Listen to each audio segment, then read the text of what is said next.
Hello, emerging mothers. It's Dr. Michelle Lloyd. Hope all is well. Listen, I am sitting out here on the bleachers at my daughter's high school. This is the lacrosse field, and probably other sports are played out here as well. No telling. Just turning around on the bleachers so you can see this high school in about 30 minutes, 45 minutes. I'll be heading inside because it will be open house. And so new families who are eager to attend the high school, they will be here, and I was invited by the admissions counselor to come and to interact and mingle and meet some of these new families. And so I'm super excited about that invitation, and I'll be going in the next 30 or 45 minutes. But listen, I stopped by to share just a little something with you all because I've been in some conversations with some parents and some high schoolers, more specifically seniors.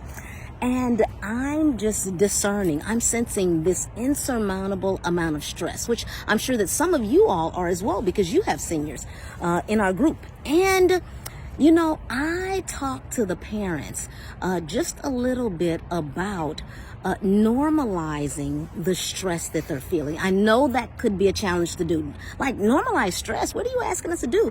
Like, normalize it? I mean, but it's not normal. But so you're asking me to normalize it?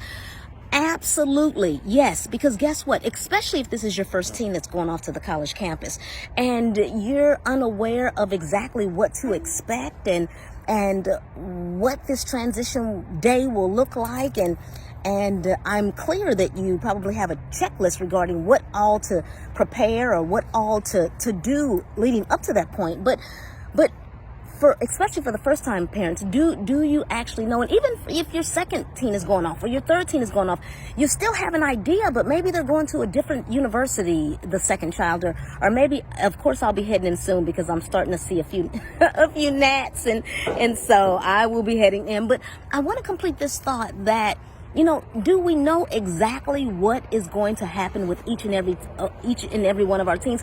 Absolutely not. So as best you can, yes, normalize, if you will, the stress. So, and taking care of the things that are on your to-do list. It could be, you know, encouraging your teen to stay in touch with their college counselor, making sure that that's done. Of course, completing that ACT and SAT.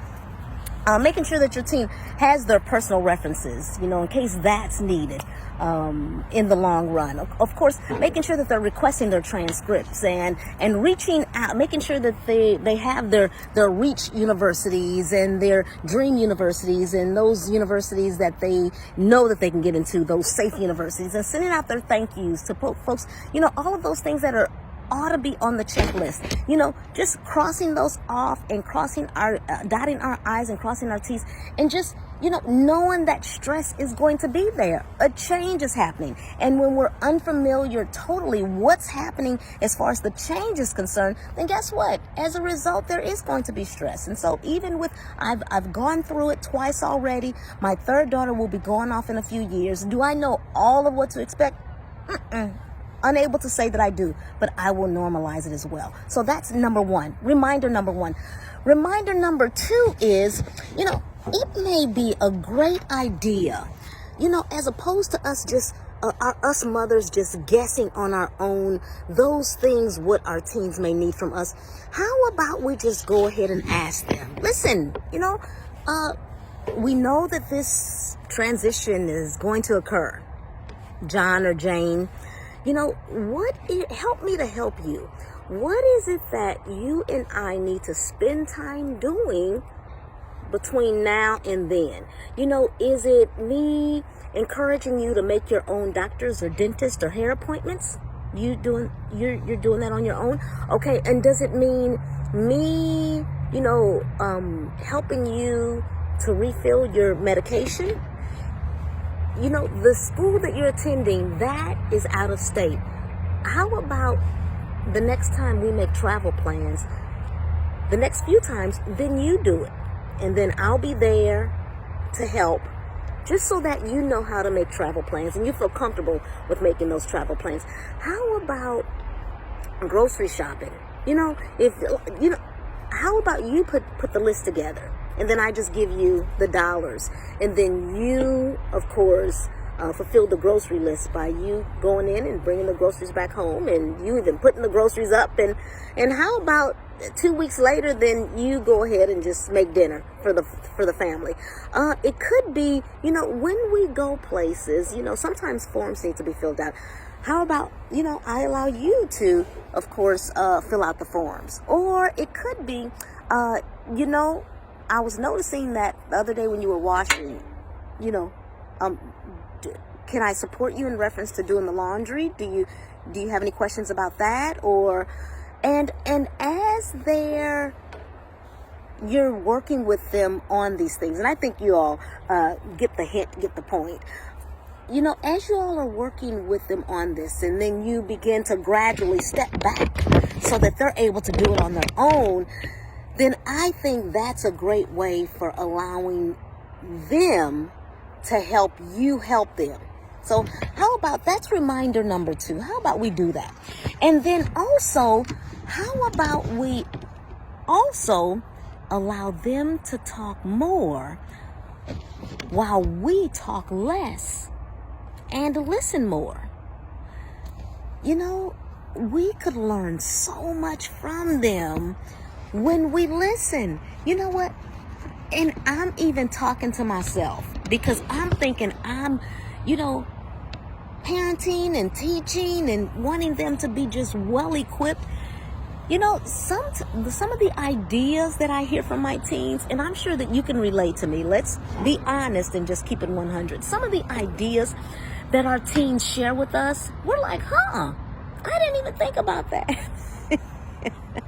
You know what? We're able to, our kids share all of these wise, strategic thoughts, and it's like, I know I need to begin to listen more and allow my teens to, of course, talk more. As we're allowing them to just, express their thoughts, and then we do more listening and less talking, let's even think about, because guess what? Things will change. That is between me, you, and God. I promise things will change. The relationship between you and your teen will change. And then there's going to be an opportunity where you will drift into the role of being lecture free, because your teen and my teen, the lectures that we used to give back when they were younger, those will no longer work. We can try all day long, but we could get tuned out. We could feel a little distance between us and our teen. I mean, there could be some a different type of response from them because they'll be older as opposed to when they were younger. So let's think along the lines of becoming. Some of us, we aren't there yet because, of course, your teens are still in the home. But when they begin to transition out of the home, then we will want to then think about becoming lecture free and changing our verbiage and our dialogue so that they're receptive and that they're willing to listen. Listen, there's a book that's out, and the book is called Anxious Kids, Anxious Parents, 7 Ways to Stop the Worry Cycle.